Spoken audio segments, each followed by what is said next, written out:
भगवान की भक्ति की, भगवान के भजन की, भगवान के दर्शन की मूलता। भाई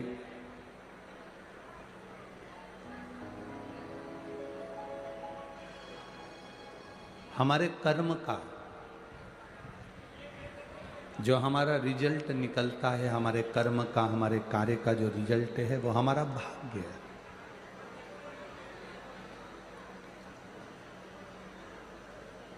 कर्म का जो रिजल्ट है वो हमारा भाग्य है। हम जितना अच्छा कर्म अपनी जिंदगी में करते जाएंगे, अपन जितना अच्छा कर्म अपने जीवन कार्य में करेंगे, उतना उतना हमारा भाग्य प्रबल होता चले जाएगा। हम यदि कर्म ही अच्छा ना करें और हम अपने अच्छे कर्म को ना करें और विचार करें कि हमने कर्म ही अच्छा नहीं करा और भाग्य हमारा प्रबल हो जाए या हमको कुछ अच्छा प्राप्त हो जाए। शिव महापुराण की कथा कहती है कि जितना अच्छा जिंदगी में आप कर सकते हो, जितना अच्छा कर्म आप कर सकते हो, उतना अच्छा करने का प्रयास करो। जरूरी नहीं कि आप बहुत सारा, आपके घर में अगर बहुत सारा पैसा है तो आप बहुत सारा पैसा किसी को दे दो, ये जरूरी नहीं है। आप किसी को बहुत सारा भोजन करा दो, ये जरूरी नहीं है। आप किसी को बहुत सारी प्रॉपर्टी दे दो, ये जरूरी नहीं है। आप किसी को बहुत सारा सोना चांदी अंबर पीतांबर दे दो, ये जरूरी नहीं है। शिव महापुराण की कथा कहती है सबसे ज़्यादा जरूरी है कि अपने कारण, इस शरीर के द्वारा, अपने द्वारा किसी की आंख में आंसू ना आए, बस इतना बहुत जरूरी। अरे मत बुरे कर्म कर बंदे, वरना पछताएगा, भगवान की आंखों से तू बच नहीं पाएगा, तू बच नहीं पाएगा। अरे ओ अज्ञानी मत करना, अरे ओ अज्ञानी मत करना, तेरे कर्म का फल भी तू ही पाएगा, जैसा किया तूने तेरे आगे आएगा। मत बुरे कर्म कर बंदे, वरना पछताएगा, भगवान की आंखों से तू बच नहीं पाएगा, तू बच नहीं पाएगा। आप बहुत सारा दान नहीं दे सकते, मत दो। आप किसी को भोजन नहीं करा सकते, मत कराओ। आप किसी को सोना चांदी नहीं दे सकते, मत दो। आप किसी को कुछ नहीं दे सकते, मत दो। पर अपने भीतर एक ऐसा संकल्प करो कि अपने द्वारा, शरीर के द्वारा, अपने द्वारा किसी की आंख में आंसू ना आए, किसी के जीवन में दुख ना आए, किसी के जीवन में कष्ट ना आए। मेरे देवादिदेव महादेव ने करा ही क्या? कष्ट ना आए। मेरे देवादिदेव महादेव ने करा ही क्या? भगवान, सारे देवताओं को देव कहा जाता है, देवता कहा जाता है, पर भगवान शंकर को देव नहीं कहा जाता। क्या कहते हैं उनको? महादेव कहते हैं। महासंबोधन का मतलब क्या होता है? अपन कह देते हैं महामहिम, महादेव। महासंबोधन का मतलब क्या है? जिसने दुनिया को दिया, जिसने दुनिया को केवल देने का काम करा, कभी लेने का काम नहीं करा, वो महादेव कहलाया है। उसको महासंबोधन, हाँ, हम हमारी सहज भाषा में कहते हैं महामहिम, महामहिम संबोधन करते हैं, महादेव संबोधन करते हैं। इसका मतलब होता है कि तुमने दुनिया को दिया है, तुमने प्रदान किया है, तुमने लिया नहीं है, तुमने दिया। शिव जी ने विष पिया, अमृत दिया। शंकर भगवान ने धतूरा अपने पास में रखा, 56 भोग सबको दिया।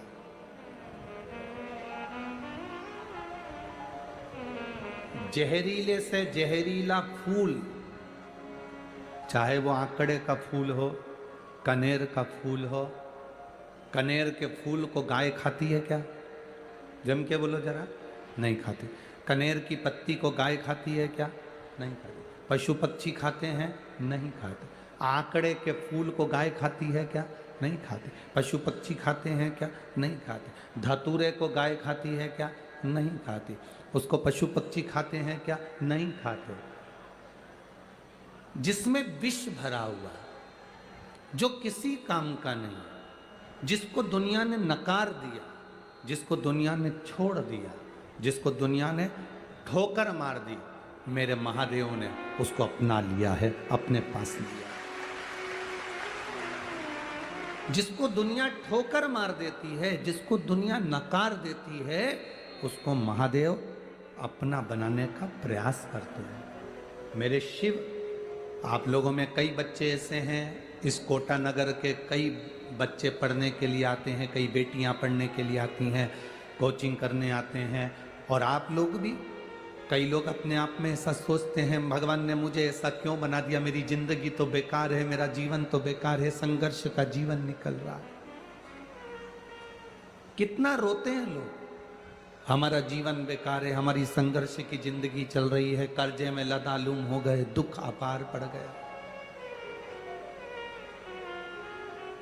जिसको दुनिया ठुकरा देती है। एक पत्र आया, उस पत्र में किसी ने लिखा,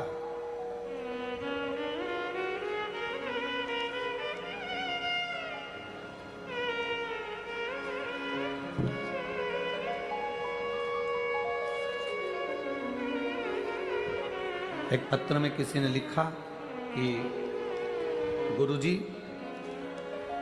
25 लाख का कर्जा हो गया था।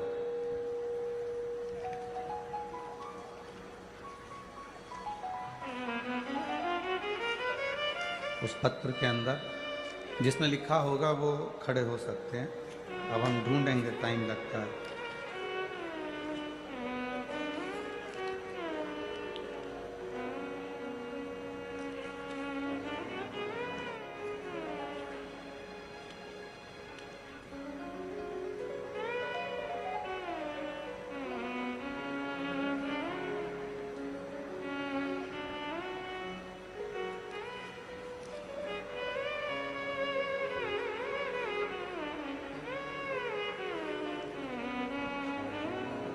शंकर सिंह जी पवार,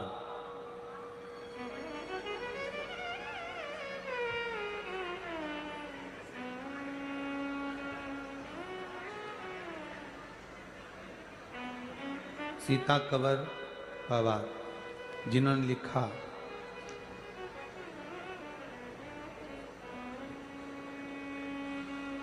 $25 लाख का कर्जा हो गया था, पर देवाधिदेव महादेव पर जल चढ़ाने से, बेलपत्र चढ़ाने से, शिव तत्व की प्राप्ति से बाबा ने वो भी पूरा चुकवाया।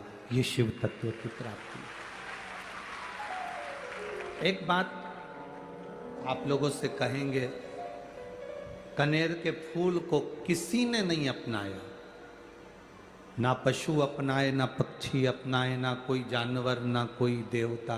उस फूल को शिव जी ने अपनाया। धतूरे को किसी ने नहीं अपनाया, उसको मेरे महादेव ने अपनाया। मेरी जीजियों और जितने बैठे हैं मेरे जीजाओं,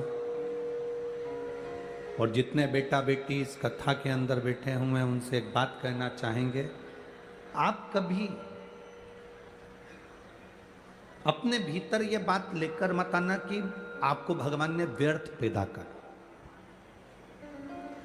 आप कभी अपने भीतर ये बात लेकर मत आना कि आपको कोई भगवान ने कष्ट देकर पैदा करा, भगवान ने कष्ट देकर पैदा करा।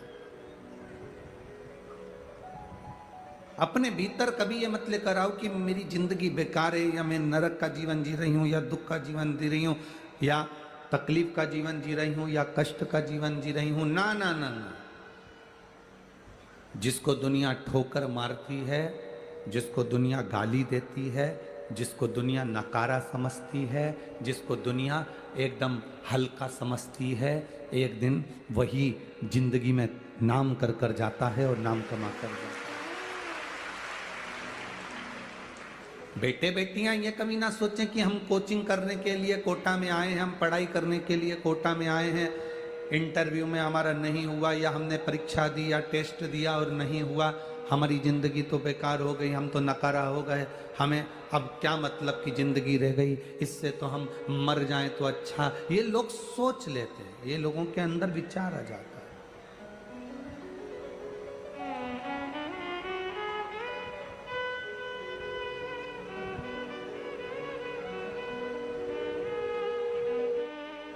कभी किसी माता पिता से पूछना कि उसको 20 साल 25 साल तक बच्चे को पढ़ाने में उसकी जिंदगी की कितनी पूंजी से मतलब नहीं, जिंदगी का कितना कितना प्रेम वो उंडेलते हैं। एक छोटा सा टेस्ट, एक छोटी सी परीक्षा, कोई जरूरी है कि सब पास होंगे?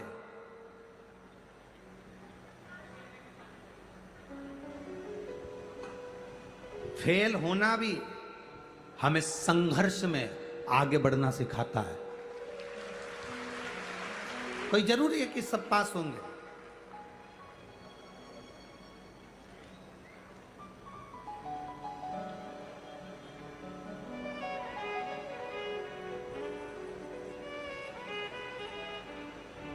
कबड्डी खेलना आती है आप लोगों को?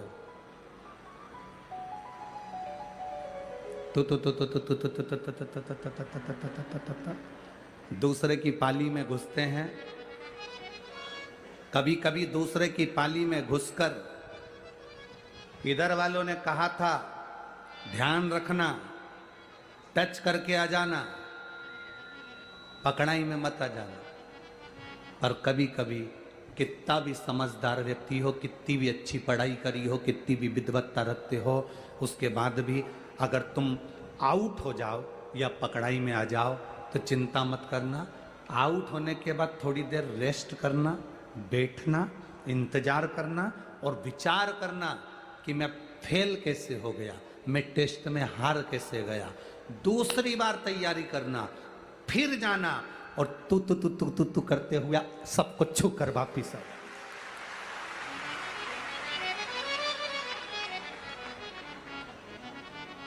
कैसे हार जाएं हम?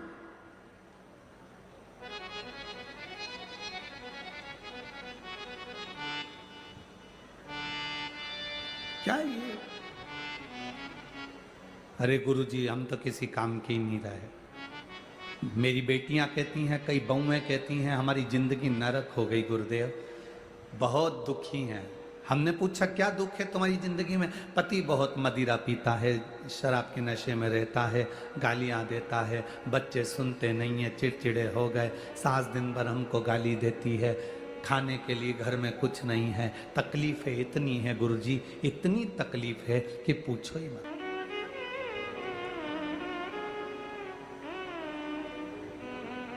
कोटा में घोड़े की रेस कराने का स्थान कहीं पे बना है क्या, जहां घोड़े की रेस होती हो? आप लोगों ने रेस देखी है घोड़े की? अरे बोलो तो जम के। टीवी पे देखी है? देखिए टीवी पे घोड़े की रेस देखना। घोड़े को नहीं मालूम रहता कि मैं कंपटीशन में बैठा हूं, घोड़े को नहीं मालूम कि मैं एग्जाम में बैठा हूं, घोड़े को नहीं मालूम कि मैं जीतने के लिए यहां आया हूं, घोड़े को नहीं मालूम कि मैं रेस में खड़ा हूं। घोड़ा तो दौड़ता है, जब धीरे दौड़ता है तो घोड़े को चाबुक मारा जाता है, पिन चुबाई जाती है, घोड़े को उस चाबुक की आगे एक नोक रहती है, उसको चुभाया जाता है। घोड़े को नहीं मालूम कि मैं रेस में खड़ा हूं। घोड़ा तो इसलिए दौड़ता है क्योंकि उसका मालिक उसे कष्ट देता है, मालिक उसको मार रहा है, मालिक उसे चुभा रहा है, इतना चुभा रहा है कि घोड़ा चीख रहा है, हिन्ना रहा है और दौड़ रहा है। उसको नहीं मालूम कि मैं रेस में खड़ा हूं। वो मालिक के कष्ट से इतना भागता है, इतना भागता है कि पहले नंबर पर आगे निकल जाता है और जीत जाता है। जब एक घोड़े का मालिक घोड़े को कष्ट देता है तो घोड़ा पहली नंबर पर आ जाता है। जब तुम्हें पृथ्वी पर जन्म लेने पर तुम्हारी जिंदगी में भी अगर दुख आए, तकलीफ आए, कष्ट आए, तो समझ लेना मालिक तुम्हें जिताना चाहता है, इसलिए आगे निकालना चाह रहा है।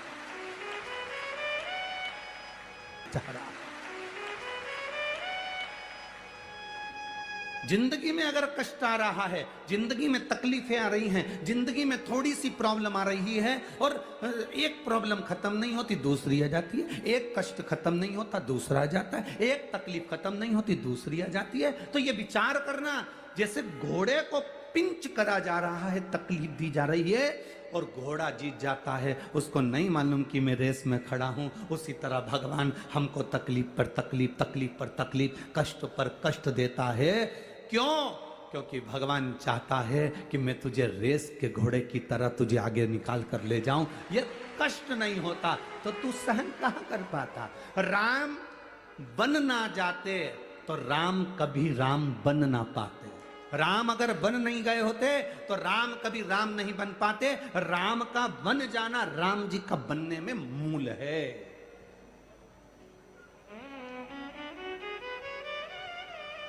तुम अपना दुखड़ा रोते हो, कभी भगवान कृष्ण का दुखड़ा देखा है तुमने? जन्म देने वाली माँ बचपन से छूट गई, बोलो सही है कि गलत है? बचपन में जन्म देने वाली माँ छूट गई, कारागार में पड़े थे, चले गए यशोदा जी के यहाँ, उन पर चोरी का इल्जाम लगा, मक्खन की चोरी का बचपन से इल्जाम लग गया। कितना कितना पूतना आई, तृणावत आया, अघासुर आया, बकासुर आया, कितने कितने असुर आए। कंस खुद का सग्गा मामा भी पीछा पड़ा रहा। जरा सोचो कि भगवान कृष्ण की जिंदगी में कितना दुख आया होगा। स्वयं का मामा तकलीफ दे रहा था और स्वयं का मामा भी तकलीफ देता। मथुरा में पहुंच गए, मथुरा से फिर किसी ने अपशब्द कहे तो मथुरा छोड़कर रास्ते से जाने लगे, फिर जाने लगे तो फिर द्वारका पहुंच गए। द्वारका में पहुंचने के बाद भी कौन सा सुख मिला, जरा विचार करिएगा। उसके बाद भी नैनों में जल भरा रहा, गोपियों की याद आती रही, यशोदा मैया की याद आती रही पूरी जिंदगी। और आखिरी में जब उनके चरणों में बाण लगा, जरा नाम के व्याघ्र ने बाण छोड़ा, उनके पांव के तलवे में लगा। जरा विचार करिए, इतनी कष्ट की जिंदगी जीने के बाद भी मेरे कृष्ण गीता का उपदेश देते हैं और दुनिया के लोगों को जीना सिखाते हैं। इतनी जिंदगी में दुख आने के बाद भी गीता का उपदेश देते हैं और जीना सिखाते हैं। ये कृष्ण है। एक माँ ने लिखा, मेरे गर्भ से बच्चे नहीं हो रहे थे, मैंने विचार कर लिया था कि मैं प्राणों को त्याग दूंगी। तब उसने आखिरी में ये विचार करा कि कोई ने बोल दिया कि टीवी पर कथा आती है, थोड़ी देर सुनो तो। मन नहीं लगा पहले दिन कथा में, मन नहीं लगा थोड़ी देर कथा में। उसके बाद जो मन लगा तो बाबा से कह दिया, बाबा तेरा दरवाजा नहीं छोड़ूंगी, मेरे संतान का सुख दे दे। लोग अपशब्द कहते हैं, ताने देते हैं। मैंने सुना है दुनिया के देवता पल्ला झाड़ कर देते हैं और तू छप्पर फाड़ कर देता है। बाबा तू छप्पर फाड़ कर देता है।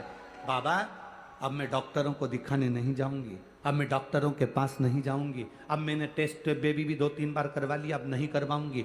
मैंने दुनिया के लोगों से नारियल झेला, गोदी झेली, सब दूर किसी ने कहा वहां चले जाओ, वहां चले जाओ, वहां चले जाओ, सारी दुनिया में गई सालों से, पर कोई लाभ नहीं मिला। अब बाबा कहीं नहीं जाऊंगी, तू है, तेरी कथा है और सुना है कथा कथा नहीं है, शंकर खुद इस शिव महापुराण में बैठा हुआ है। जब तेरी कथा सुन रही हूं तो मेरी झोली क्यों खाली रहे। उसने पत्र में लिखा, गुरुजी बस बाबा पर भरोसा बड़ा, एक लोटा जल और सफेद आंकड़े की जड़ का प्रयोग करा। सुनील प्रजापति, गांव धरनावद, बालाजी धाम, तहसील रामगंज मंडी, जिला कोटा। कहीं बैठे हैं? कहीं बैठे हो तो हाथ हिला सकते हैं। कहीं बैठे हो? सुनील प्रजापति, गांव धरनावत, बालाजी धाम, तहसील रामगंज मंडी, जिला कोटा। गुरुदेव सब तरह से हार गए, तब बाबा की शरण ली। एक लोटे जल में क्या है ये बाबा ही जानता है गुरुदेव, हमको तो नहीं लगता। आपसे एक प्रश्न पूछना है, आप बता सकते हो? गुरुजी पहले तो ये बताओ, आप कथा करने वाले पंडित जी तो नहीं हो और ना कथाकार हो, आप सही बताओ है कौन? अब ये तो हम भी नहीं जानते, ये तो बाबा ही जान सकता है, उसके हाथ में है। आप हैं कौन? बाबा, मैंने बाबा पर भरोसा रखकर कथा सुनी और बाबा की कृपा से झोली पसार कर टीवी के सामने बैठती थी। बाबा ने दिया, बाबा कम नहीं दिया। बाबा की कृपा से 5 मई 2023 को मेरे घर में जुड़वा बेटों ने जन्म लिया। मैं बाबा को प्रणाम करने के लिए, इनके फोटो आप एलईडी पर, अगर बच्चे उनको लेकर आए हों तो आप स्टेज पर ला सकते हैं। प्रजापति जी अगर बच्चे आए हों तो उनको ला सकते हैं, नहीं तो एलईडी पर आप इस फोटो को देख सकते हैं। आस्था चैनल पर आप इन फोटो को देख सकते हैं। दूर से अगर दिख रहा हूं तो हमारे हाथ से भी इन फोटो को आप देख सकते हैं। एलईडी वाले और आस्था चैनल वाले इन फोटो को अवश्य दिखाया करो, जिससे सबको ये फोटो नजर। अगर बच्चे आए हों तो यहाँ स्टेज पर ला सकते हैं। झोली पसार प्रणाम करना। महाराज लुटा दिया भंडार काशी, कर दिया माला। वो क्या देता है, कैसे देता है, कैसे प्रदान करता है, ये उसके ऊपर है, उसको मालूम, हमें नहीं पता। पर इतना जरूर जानते हैं कि खाली न जाता कोई दर से तुम्हारे, खाली न जाता कोई दर से तुम्हारे, मैं भी खड़ी हूँ बाएं बसारे, अपने हृदय से लगा लो, लगा लो, गिरा जा रहा हो, उठा लो, प्रभु अपने दर से अब तो न टालो, गिरी जा रही उठा लो। बाबा हम उससे कहते हैं वो देते हैं, वो देता है, क्या नहीं देगा, क्या नहीं प्रदान करेगा। आप उससे कहो तो, दिल से बोलो तो, बाबा हमारा कहा गया, लोग कहते हैं क्या भगवान सुनता है, लोग कहते हैं क्या भगवान खाता है। आज के जमाने में सनातन धर्म पर उंगली उठाने वाले इतनी उंगली उठाते हैं कि लोग कहते हैं क्यों पत्थर के सामने भोग लगा रहे हो। हम उनसे कहते हैं 2 कटोरी आटा सेक कर शक्कर मिलाकर पंजेरी और पंचामृत बनाओ, 1 कटोरी फ्रिज में रख दो, 1 कटोरी भगवान के सामने रख दो। जो फ्रिज में रखा है उसको भी खाकर देखना और जो भगवान के सामने रखा है उसको खाकर देखना, दोनों में स्वाद में अंतर मिलेगा, दोनों के स्वाद में अंतर मिलेगा। सत्यनारायण भगवान की वो आटे की पंजेरी सीरा जरा सा खाते हैं स्वाद आता है, 56 भोग का जरा सा प्रसाद, अन्नकूट का जरा सा प्रसाद, अन्नकूट की वो राम भाजी मिक्स बेस सब्जी पूरे साल बनाकर खाओ, उसमें स्वाद नहीं आएगा। पर दिवाली के बाद जब गोवर्धन पूजन हो जाए उसके बाद खाओ, उसमें स्वाद बढ़ जाता है। एक स्वाद भगवान ने, कोई कहे कि ये तो पत्थर है, कोई कहता है कि ये पत्थर पर दूध क्यों चढ़ा रहे हो,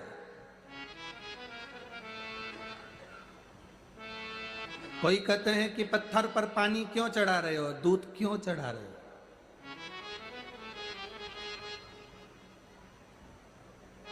उसको कहना हम चढ़ा रहे हैं, हमारे पिताजी का है,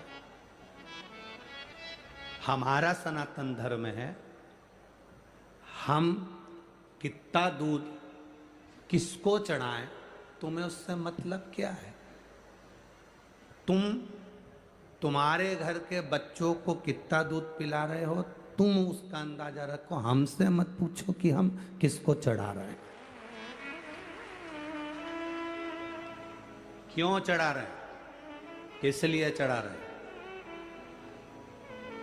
होली आती है, लोग विरोध में न्यूज़ निकालना, व्हाट्सएप पर वीडियो डालना चालू कर देते हैं।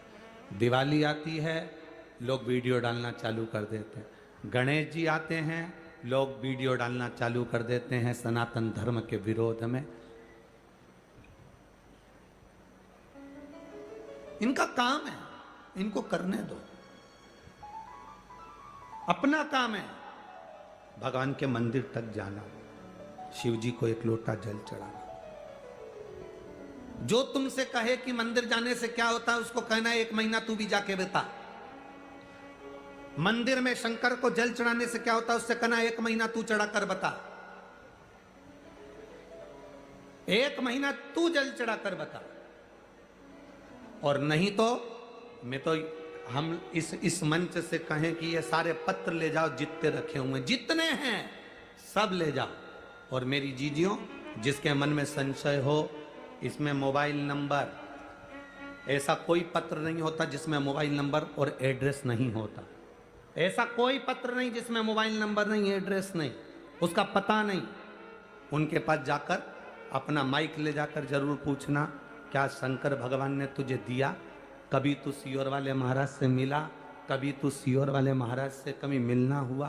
कभी कोई बेल, कोई भभूति, कोई नरियल सीहोर वाले महाराज ने दिया?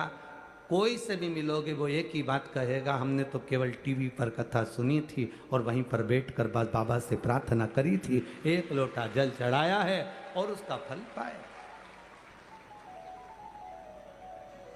शिव को लोग पहचानते नहीं है, शंकर को लोग जानते नहीं है। लोगों ने बहुत चमक दमक में मेरे भोलेनाथ को नीचे दबा दिया था। यहां तक लोग कहना चालू कर देते, शंकर के मंदिर का प्रसाद मत लेना। कई कोटा में भी बहुत सारे ऐसे रहते होंगे जो भगवान शंकर के मंदिर में पांव रखना पसंद नहीं करते। वो कहते हैं हम मंदिर नहीं जाते शिव जी के, हम शंकर का प्रसाद नहीं लेते, हम इस पंथ के हैं, हम इस धर्म के हैं, हम इसको मानते हैं, हम उसको मानते हैं। उनसे कहना, अगर शंकर के मंदिर का प्रसाद लेना पसंद नहीं है तो फिर लिख देना कि शमशान जाना भी पसंद नहीं है। क्योंकि व्यक्ति का आखिरी घर शमशान होता है और उस घर में मेरा देव अधिदेव महादेव होता है, उसके सिवा कोई नहीं होता। कोई कहता है हम इस पंथ के हैं, हम शंकर का प्रसाद नहीं लेंगे। कोई कि हम इस पंथ के हैं, हम शिव के मंदिर नहीं जाएंगे। शंकर को इतना दबा दिया, इतना दबा दिया, इतना दबा दिया, इतना दबा दिया, शंकर के मंदिर में जल चढ़ाकर मत पीना, बेलपत्र मत खाना। कितनी बेलपत्र निर्माल्य विसर्जन में जाती थी। आज से जब से कथा सुनना चालू करी, शंकर जी के मंदिर में एक बेलपत्र नहीं मिलती। तुम चढ़ा के हटे, दूसरी उठा के भग गई। एक बेलपत्र नहीं मिलती, क्योंकि उस बेलपत्र के महत्व को लोग जान गए, उस रुद्राक्ष के महत्व को जान गए। क्या पहले रुद्राक्ष नहीं थे? क्या पहले रुद्राक्ष की महत्वता नहीं थी? उस रुद्राक्ष को लोग पहचान गए कि रुद्राक्ष का महत्व क्या है, बेलपत्र का महत्व क्या है, पत्र का महत्व क्या है, पत्र का महत्व क्या है। क्या महत्व बेलपत्र का, क्या महत्व रुद्राक्ष का, क्या महत्व शिव पर चढ़े हुए जल का लोग पहचान नहीं पाते।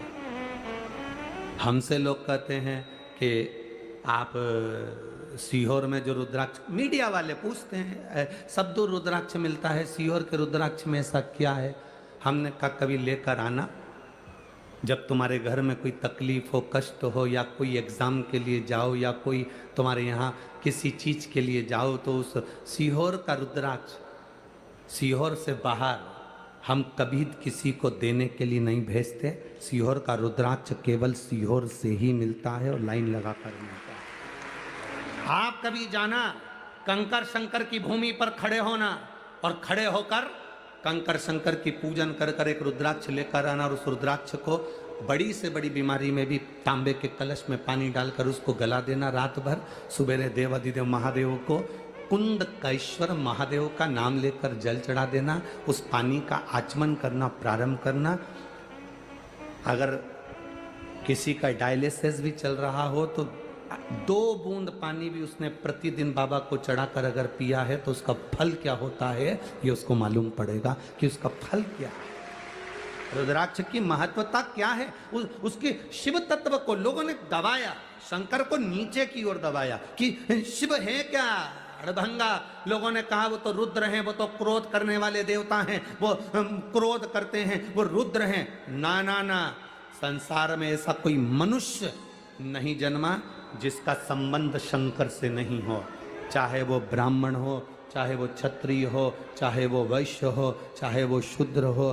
संसार में ऐसा कोई ना जन्मा जिसका संबंध भगवान देवाधिदेव महादेव से नहीं है। सबका संबंध मेरे देवाधिदेव महादेव से है, सबका संबंध मेरे बाबा ओगड़दानी से है, सबका संबंध मेरे शिव से है, भगवान देवाधिदेव महादेव से।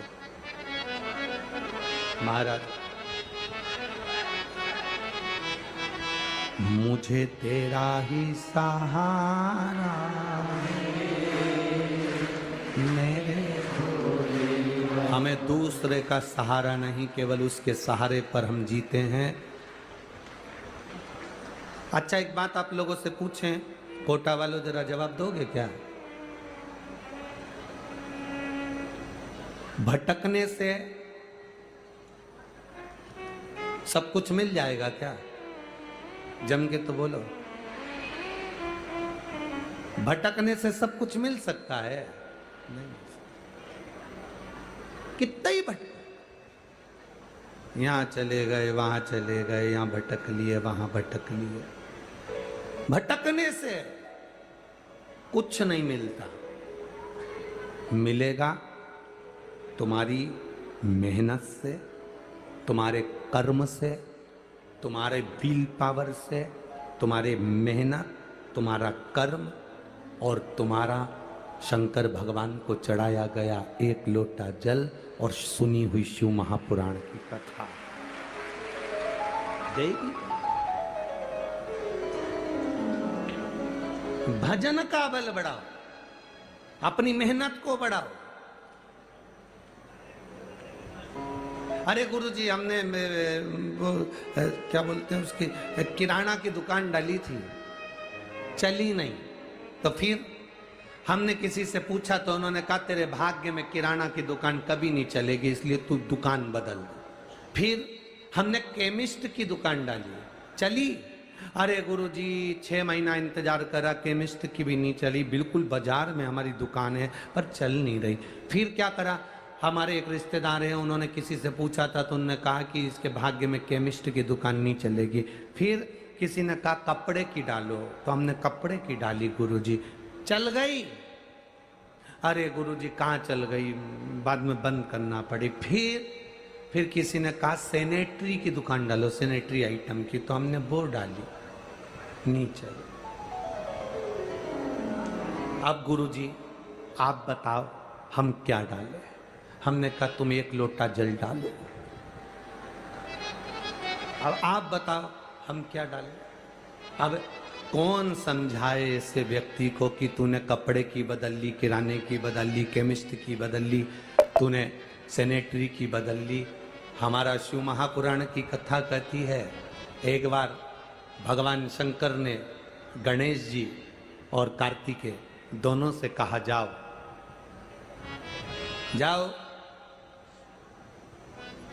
मुझे प्यास लगी है, कुआं खोदो, पानी लेकर आओ। जाओ। देखिए अब ज्ञान कितना प्रबल है शिव महापुराण का। देवादिदेव महादेव ने गणेश जी और षडानंद कार्तिकेय से कहा मुझे पानी पीना है, जाओ कुआं खोदो और पानी लेकर आओ। इतने में गणेश जी बोले पिताजी तुम्हारे सिर पे ही तो गंगा है।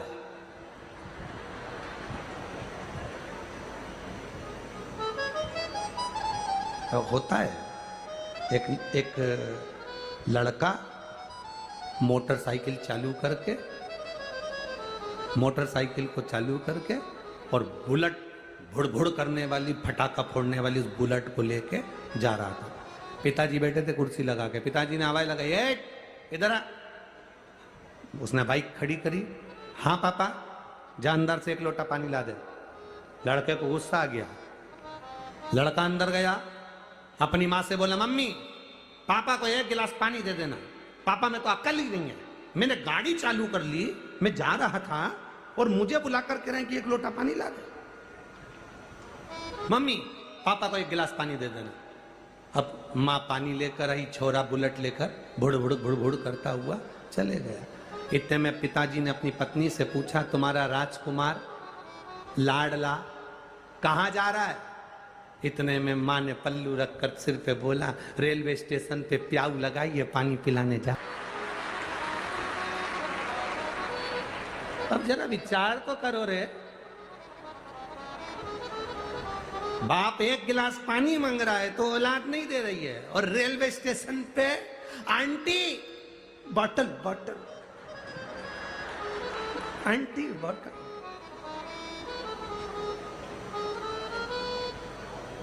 कौन सा फायदा? गणेश जी ने कहा पिताजी तुम्हारे सिर पे गंगा जी है, पानी क्यों ना पी लेते? शंकर भगवान भी चतुर थे। शंकर भगवान बोले गंगा का जल मेरे सिर पे से आ रहा है, मैं नहीं पी रहा, तू तो खोद के लेके आ। गणेश जी खोदने के लिए गए, षडानंद कार्तिकेय भी कुआं खोदने के लिए गए। गणेश जी महाराज ने कुआं खोदा।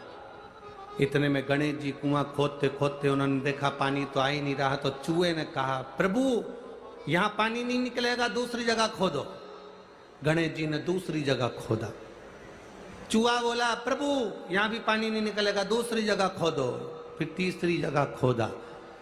3-4 कुएं खोद दिए, पानी नहीं निकला। षडानंद कार्तिकेय जब कुआं खोद रहे थे, पानी नहीं निकल रहा था।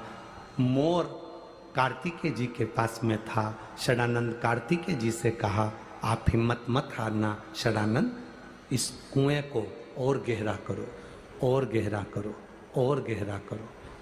आप लोगों से कहते होंगे ना कि भारत का राष्ट्रीय पक्षी कौन है? मोर। तो मोर को राष्ट्रीय पक्षी क्यों बनाया था? इसी कथा के कारण बनाया था। मोर को राष्ट्रीय पक्षी का जो खिताब दिया गया वो इस कथा से दिया गया।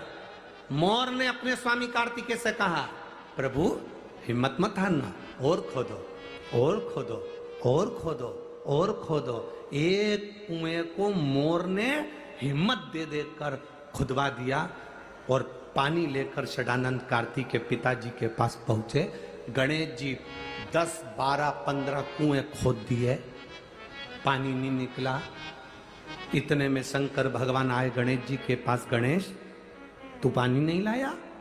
गणेश जी बोले ये देखो 1, 2, 3, 4, 5, 6, 12, 15 इतने कुएं खोदे, पानी नहीं निकला। तो तुमने पानी पी लिया पिताजी? इतने में भगवान भोलेनाथ बोले कार्तिकेय जी जल लेकर आए थे। गणेश जी ने षडानंद कार्तिकेय को गले लगाकर कहा भैया एक बात बता कि तू पानी कहां से ले आया? इतने में षडानंद कार्तिकेय ने कहा मैं हिम्मत हार गया था, पर मेरा मोर बोला और खोदो, और खोदो, और खोदो, और खोदो, और खोदो। एक ही कुएं को बहुत गहरा खोदा, आखिरी में उसमें पानी निकल ही गया। मंजिल तक जाना है तो मोर से हिम्मत लेना पड़ती है, इसलिए भारत का राष्ट्रीय पक्षी मोर बनाया गया। हिम्मत देना है, वो खोदो और खोदो, इतनी जल्दी हारना नहीं। हम बड़ी जल्दी हार जाते हैं, बहुत जल्दी हारते हैं हम। थोड़ा सा दुख आया, शंकर जी को जल चढ़ाया, काम नहीं हुआ तो फिर दूसरे महाराज के पास पहुंच गए। दूसरे महाराज से भी काम नहीं हुआ, तीसरे महाराज के पास पहुंच गए। तीसरे महाराज से काम नहीं हुआ, चौथे के पास पहुंच गए। महाराज, लोगों ने खूब लूटा तुमको, खूब, बहुत मिलेंगे तुमको लूटने वाले।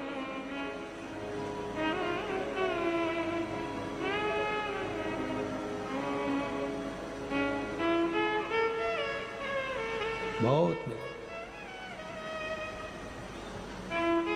थोड़ी हमारी बात की बुरी लग जाती है लोगों को, इसलिए हम पूरी बात तो तुम्हारे सामने रख ही नहीं पाते।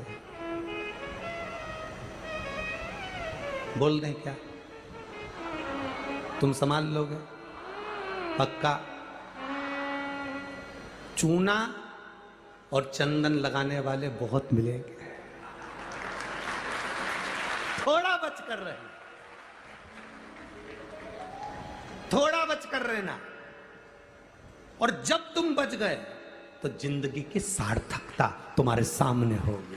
थोड़ा बचना, बहुत मिलेंगे,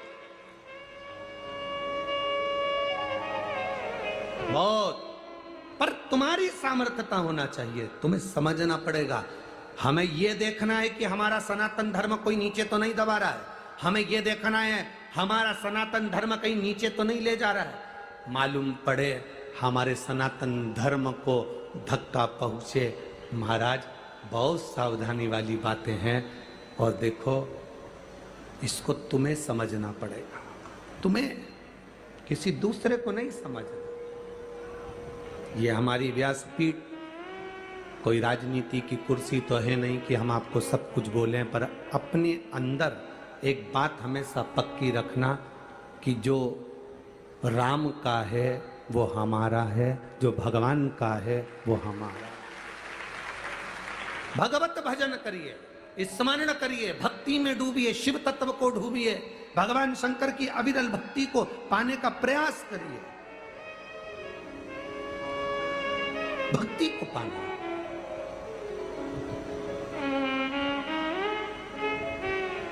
अरे तेरा ही दिया मैंने खाया पिया है, तेरा शुक्रिया,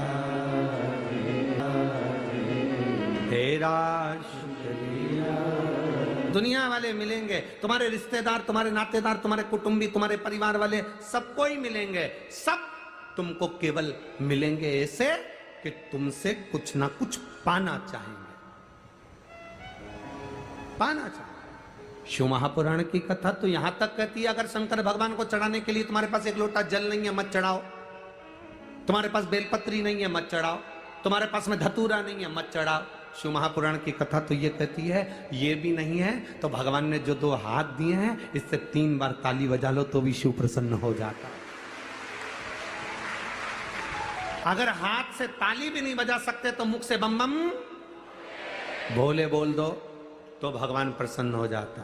ये भी नहीं कर सकते तो मंदिर के शिखर का दर्शन कर लो, शिव तो भी प्रसन्न हो जाता है। ये भी नहीं कर सकते तो शंकर जी के मंदिर के सामने से केवल स्माइल कर कर निकल जाओ, थोड़ी सी मुस्कुराहट देकर, तो ही भगवान स्वीकार कर लेता है। लोग कहते हैं गुरुजी, शंकर जी के मंदिर के सामने से हंसकर, मुस्कुराकर, प्रसन्न कर कर क्यों निकलना चाहिए? हम कहते हैं जिंदगी में कितना भी दुख हो, कितनी भी तकलीफ हो, कितना भी कष्ट हो, मंदिर में जल चढ़ाते समय, शंकर के दरवाजे पर जाते समय, गुरु के दरवाजे पर जाते समय, अपने पीहर मायके, अपने पिता के घर में, अपने बाप के घर में, अपने बाबुल के घर में जाते समय, तुम्हारे जीवन में कितनी भी तकलीफ हो, पर भगवान, गुरु और पिता के सामने तुम्हारे चेहरे पर प्रसन्नता होना चाहिए। तो पिता भी आशीर्वाद देता है कि मेरी बेटी कितनी खुश है। मायके में जाओ और तुम्हारे मुंह पर हंसी नहीं है, रो रहे हो, तुम्हारा जमाई ऐसा है, सास ऐसी, ससुरा ऐसा। कभी बाप के गले लगना तो नैनों में आंसू रखकर नहीं, खुश होकर लगना, तो बाप भी अंदर से दुआ देगा, तू जितनी खुश है ऐसी जिंदगी में खुश बनी रहे, प्रसन्न हो, आनंदित हो। और आपके भीतर की जो प्रसन्नता है, आपके भीतर की जो आनंदता है, आपके भीतर का जो रसतत्व है, आपके भीतर का जो आनंद है, उसका कभी समाप्त नहीं होना चाहिए।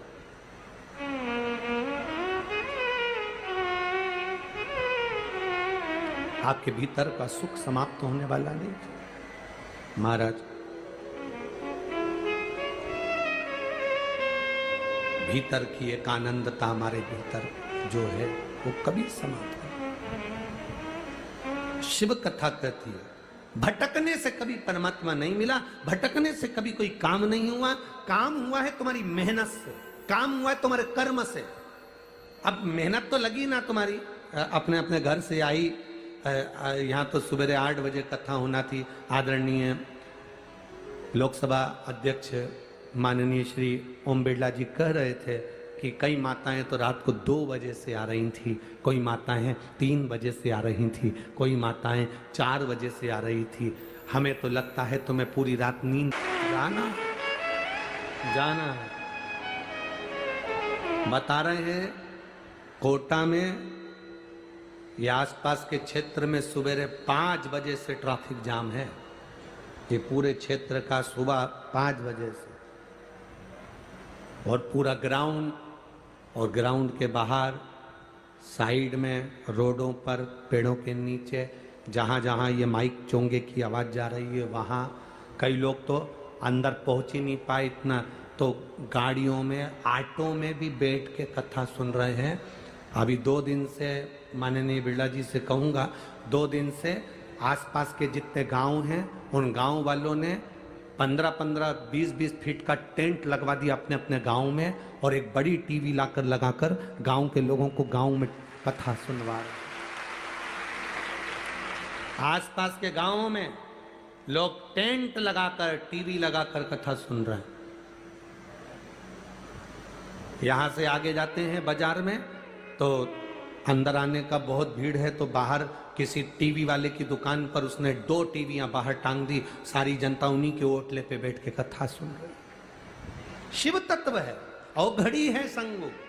शंकर क्या देगा, कितना देगा, कैसे देगा, वो जाने, उसका काम जाने। अपने स्थान पर बैठकर आज कथा का विराम दिवस है, बड़े प्रेम से बाबा से विनती करना।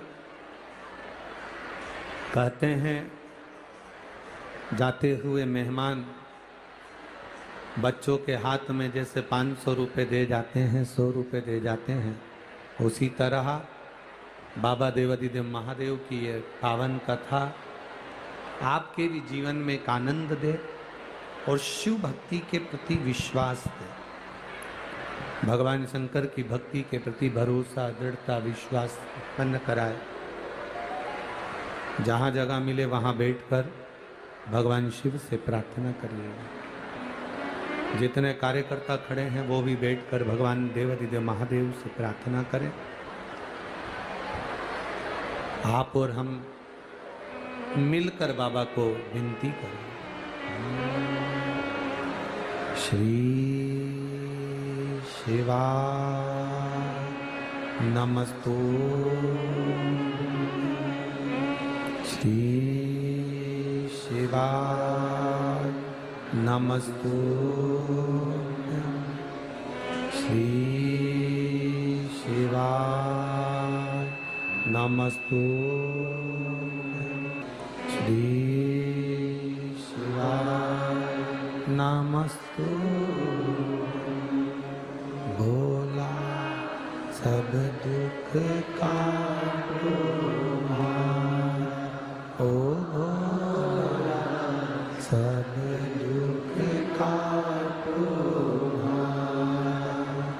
शिव शंकर जपो तेरी माला, भोले बाबा जपो तेरी माला, भोला सब दुख काटो माला। ओ दुख काटो देश मंगल मंगलकारी वेश मंगल मंगलकारी शमशान वासी हमारा शमशान वासी हमारा ओ भोला सब दुख काटो हमारा ओ भोला सब दुख काटो हमारा। शिव कथा कहती है आपका विश्वास दृढ़ हो, भटकने से नहीं, मेहनत करने से, कर्म करने से और भगवान का भजन करने से प्राप्ति होती है। खाली ना जाए कोई। देवता राक्षसों ने मिलकर जैसे मंथन किया था और मंथन में जैसे अमृत भी निकला और विष भी निकला। कभी कभी अच्छा भी प्राप्त होता है और बुरा भी प्राप्त होता है। जैसे माता पार्वती जी जब अपने नाना जी के घर में गईं, वहाँ पर उन्होंने पीवरी को देखा जिनके चेहरे की चमक बहुत ज़्यादा थी। उनको देखकर अपनी माँ मैनावती से पूछा, माँ ये कौन है? कहा जैसे हम पितरों की बेटी हैं वैसे यही पितरों की बेटी पीवरी है। माँ ये हमारी मासी लगती हैं, मौसी लगती हैं, इनके चेहरे पर इतनी चमक है। माँ ये चमक कहां से आई है पीवरी के चेहरे पर? मैनावती ने कहा कि ये पितरों की लाडली बेटी है। भगवान देवादिदेव महादेव की भक्ति में ये रमी रहती है। अखंड तप पीवरी ने करा। अच्छा पति मिल जाए, सम्मान देने वाला पति मिल जाए, आपका इज्जत करने वाला पति मिल जाए, तो समझ लेना कि आपके पूर्व में आपने कोई अच्छा पुण्य और व्रत करा होगा तो अच्छा प्राप्त होगी। ये पीवरी ने जो तप करा था, पीवरी ने जो बाल्यावस्था से जो तप साधना करी थी, तो सुखदेव जी महाराज जैसे उनको पति मिले।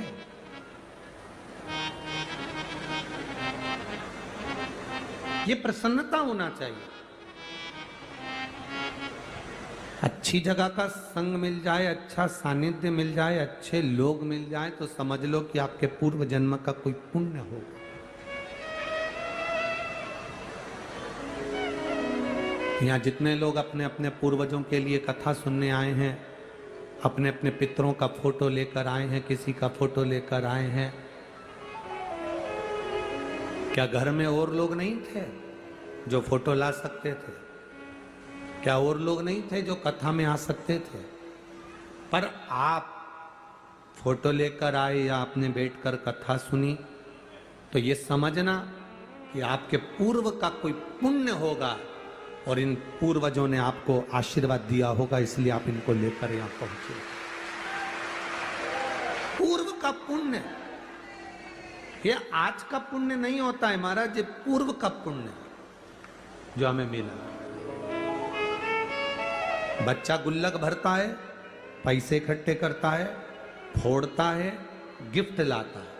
हमारे पुण्य की जब गुल्लक इकट्ठी होती है, हमारे पुण्य की जब गुल्लक भराती है, तब जाकर अपने नजदीक में शिव महापुराण की कथा होती है और उसमें अपन बैठकर कथा सुन। वो है, लोग कहते हैं शंकर है, हम कहते हैं है। लोग कहते हैं आपने देखा है, हम कहते देखना नहीं चाहते हैं, हम तो केवल उसको महसूस कर लेते हैं, बस वही बहुत। आप मिले कभी? हम कहते हैं इन पत्रों के माध्यम से रोज ही तो मिलते हैं। ये पत्र क्या है? ये उसका मिलन ही तो है कि उसने किसको क्या दिया है, क्या प्राप्त किया।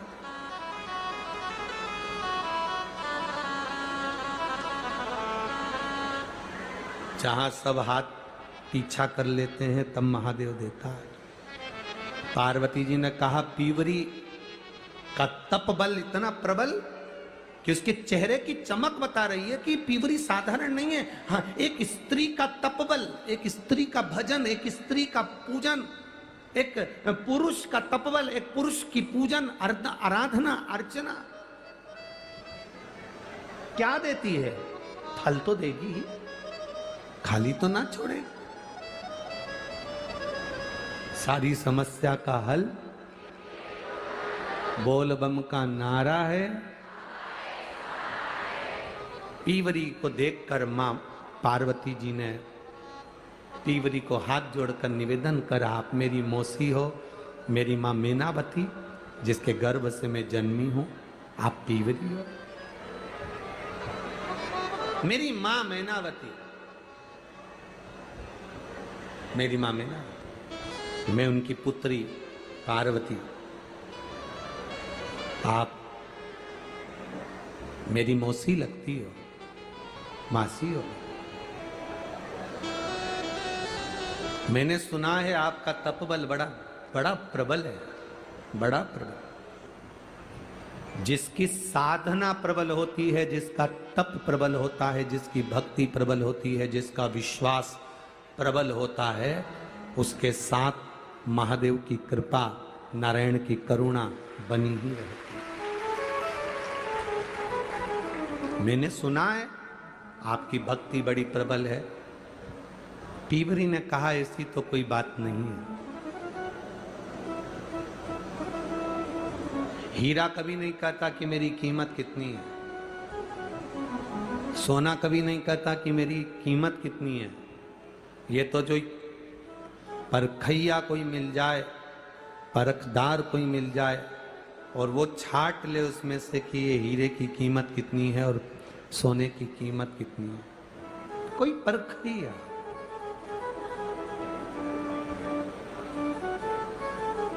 जो परखदार होता है वो पहचान जाता है कि कीमत कितनी है। कोई परखदार होगा जो समझ जा कि कीमत क्या है। भगवान को पहचानने वाला ही भगवान को जान सकता है कि शिव तत्व है क्या, भगवान शंकर ओघड़ी है क्या, शिव भक्ति है क्या।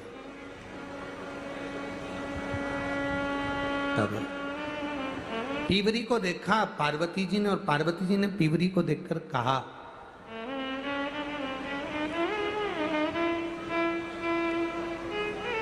मासी आपसे केवल एक भाव प्रकट करना है।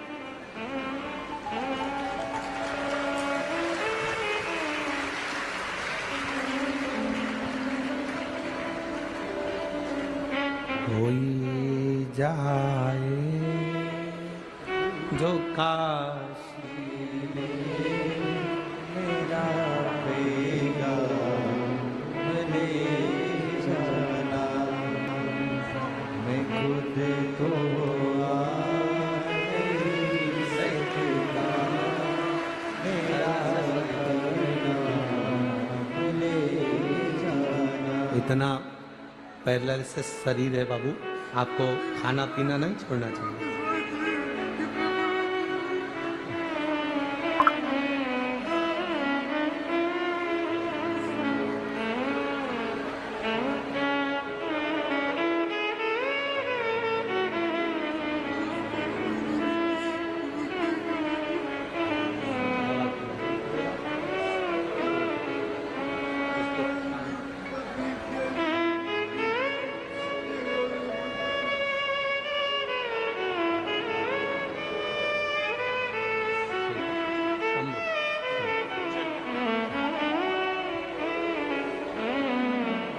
बोल रहे हैं पैरालिसिस था, शरीर में जो पैरालिसिस था, पलंग पे से उठ नहीं पाते थे, बाबा का जल चढ़ा चढ़ा कर आज थोड़ा चले हैं, इसलिए यहाँ पहुँचे हैं।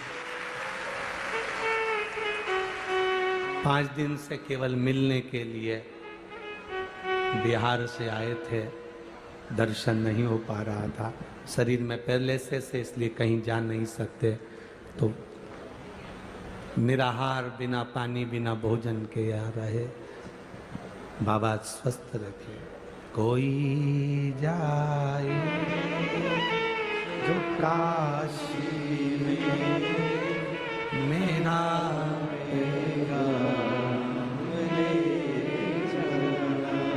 शिव को पाने का एक भाव अंदर से प्रकट करिए, मिलता है।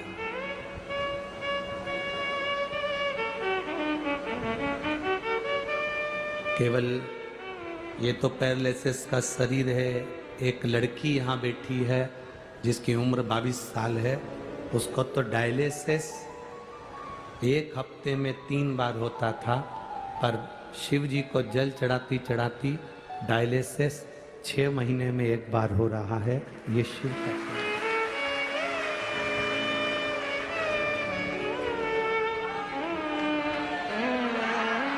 विश्वास हमको नहीं मालूम, पर इतना जरूर मालूम है कि वो बाबा है वो, और वो सुनता है, श्रवण करता है। जिसने 1 लोटा जल चढ़ाया है, जिसने शिव जी को रिझाया है, शंकर को जिसने जान लिया कि ये है, तो वो सामने तो नहीं आता, पर जरूर हाथ पकड़कर खींच कर नैया पार लगाकर नैया पार लगाकर चला जाता है वो। अब उसको यहाँ पार्वती जी कह रही हैं पीवरी को देखकर कि आपको देखकर ऐसा लगता है कि कहीं कृपा है। आपसे मैं कुछ कहना चाहती हूँ। बोलो, क्या कहना चाहती हो? आप संत की पत्नी हो, सुखदेव जी महाराज आपके पति हैं। मैं इतना कहना चाहती हूँ, पार्वती जी कहती हैं अपने नाना के घर से जब बेटी जाती है तो मौसी गिफ्ट देती है ना, मुझे गिफ्ट में केवल इतना चाहिए कि शंकर पर जो जल चढ़ाए, शिव को जो पूजे, उसके घर के पितृ भी उसको आशीर्वाद प्रदान करें और जीवन का कल्याण। पीवरी ने ये फल दिया, ये आनंद दिया, ये फल प्रदान। कोई के मन में इतना ईर्ष्या अंदर से भरा गई किसी के मन में कि लोग शंकर के मंदिर क्यों जाने लगे, इतने सारे लोग शिव पुराण क्यों सुनने लगे, तो लोगों के अंदर ईर्ष्या बढ़ाने लगे। कई लोगों ने ईर्ष्या में आकर कह दिया शंकर जी पे चढ़ा हुआ जल नहीं पीना चाहिए, शंकर के शिवलिंग को नहीं छूना चाहिए। अंदर इतनी ईर्ष्या भरा गई कि उन्होंने शिव पुराण को ही उल्टी कर दी कि शंकर का जल नहीं पीना, शंकर को छूना नहीं। उन्होंने अपने आप को महान बताने के चक्कर में इतनी बड़ी बड़ी बात कह दी कि नारी को शिवलिंग छूना नहीं चाहिए, जल नहीं पीना चाहिए। अब ये कथा देव पितर शिव महापुराण की कथा कर रही है। कभी मौका मिले मुद्गल पुराण में, देवी भागवत में, स्कंद पुराण में, कुर्म पुराण में इस कथा को पढ़ना। माता पार्वती ने पीवरी से कहा, पीवरी मासी देवी कृपा करो, ऐसी कृपा करना जो नारी, जो पुरुष, जो बच्चा, जो स्त्री, जो कन्या, जो जीव शंकर की आराधना करेगा, शिव के शिवलिंग का अगर स्पर्श भी भूल से कर लेगा या शंकर पर चढ़े हुए जल का अगर भूल से भी पान कर लेगा, उसको यम की यातना ना सताए और उसकी जिंदगी का आनंद सुख हो पाए, आनंद सुख हो पाए। पीवरी ने वर दिया, पार्वती जी आई, तब साधना में लीन हुई, देवाधिदेव महादेव को उन्होंने प्राप्त किया। शंकर भगवान की अर्धांगिनी माता पार्वती जी बन गई। तारकासुर के संहार के लिए षडानंद कार्तिकेय जी का प्रागट्य हो गया।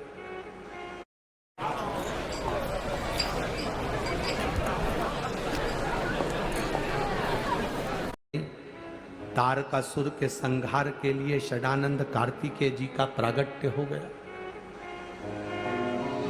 पर माता पार्वती जी ने षडानंद कार्तिकेय जी से कहा, इस तारकासुर के हृदय में बाण नहीं लगना चाहिए क्योंकि इसके दिल में महादेव बैठे हैं। तारकासुर किसी देवता को नहीं भजता था, केवल महादेव को भजता था। देखो शंकर भगवान की किसी से भी बैर नहीं है भैया। जितने भी असुर हुए, जितने भी राक्षस हुए, इनका भगवान नारायण से बैर रहा, इंद्र से बैर रहा, ब्रह्मा से बैर रहा, सबसे बैर रहा देवताओं से। पर जितने भी असुर हुए उन्होंने शंकर भगवान से कभी बैर नहीं करा। क्यों? क्योंकि बैकुंठ में सोना चांदी हीरा पन्ना था, इंद्रलोक पे सोना चांदी हीरा पन्ना था, देवलोक में सोना चांदी हीरा पन्ना था, कैलाश में कौन सा सोना चांदी हीरा पन्ना था? किसी को भी कैलाश नहीं चाहिए था, सबको बैकुंठ चाहिए, सबको इंद्रलोक चाहिए, सबको ब्रह्मलोक चाहिए। शंकर भगवान का कैलाश किसी को नहीं चाहिए, तो कोई भी शंकर भगवान का आक्रमण ही नहीं करता था। शंकर भगवान से कोई बैर ही नहीं रखता था। उनसे हमें करना क्या? वो तो खुद तप साधना में डूबे रहते हैं, अड़भंगे हैं, वो तो बैठे हैं अलमस्ती में, उनसे हमें मतलब क्या? शिव से किसी का बैर नहीं। शंकर भगवान कभी किसी झंझट में नहीं पड़े, सबका बैर हो सकता है, शिव का नहीं। किन्नर शंकर भगवान की कृपा से वर प्राप्त करे, असुर शिव जी की कृपा से वर प्राप्त करे, देवता शिव जी की कृपा से वर प्राप्त करे, गंधर्व शिव जी की कृपा से वर प्राप्त करे। और संसार में रहने वाले मनुष्य से भी यही निवेदन है कि ये तुम कहाँ रहते हो? पृथ्वी पर। पृथ्वी के देवता हैं देव, अधिदेव, महादेव। इसलिए पृथ्वी पर अगर रह रहे हो, तुम्हारी जिंदगी में दुख आएगा। तुम्हारे घर में जो बहू रह रही है, तुम्हारे साथ में जो देवरानी रह रही, जेठानी रह रही, तुमको अगर दुख आया, अटैक आया, कुछ प्रॉब्लम आई, तकलीफ आई, तो तुम्हारी एक बहू जयपुर में रहती है, एक बहू तुम्हारी कहीं बीकानेर में रहती है, एक बहू तुम्हारी कहीं अजमेर में रहती है। मालूम पड़े दुख आया, तुमने अपनी बहू को फोन लगाया, तो तुरंत तुम्हारी बहू आ जाएगी क्या? बोलो, जम के बोलो जरा, आएगी नहीं, तुरंत बहू नहीं आएगी। पर जो तुम्हारे साथ में रह रही है, देवरानी, जेठानी, बहू जो तुम्हारे पास में रह रही है, कितना भी झगड़ा हो, कितनी भी लड़ाई हो, कितना भी उससे विवाद हो, तो भी तुम्हारी दुख की घड़ी में सबसे पहले निकलकर कमरे से बाहर वही बहू आएगी, सबसे पहले निकलकर वही आएगी। उसी तरह ब्रह्मा ब्रह्मलोक में रहते हैं, भगवान विष्णु वैकुंठ लोक में रहते हैं, इंद्र इंद्र लोक में रहते हैं, देवता देवलोक में रहते हैं, गंधर्व गंधर्व लोक में रहते हैं। मेरा महादेव मृत्यु लोक में रहता है। आप जैसे ही पुकारोगे वो दौड़कर तुम्हारे पास में आ जाएगा, तुरंत आता है। बस आपने दिल से पुकारा, वो दिल से आया, दिल से पुकारा। तेरे डमरू की धुन सुन के मैं काशी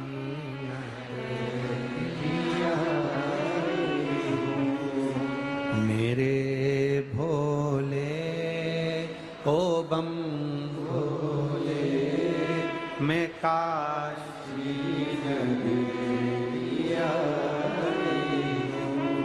सुना है हमने ओ भोले, तेरी काशी में गंगा है। सुना है हमने ओ भोले, सब गाइए,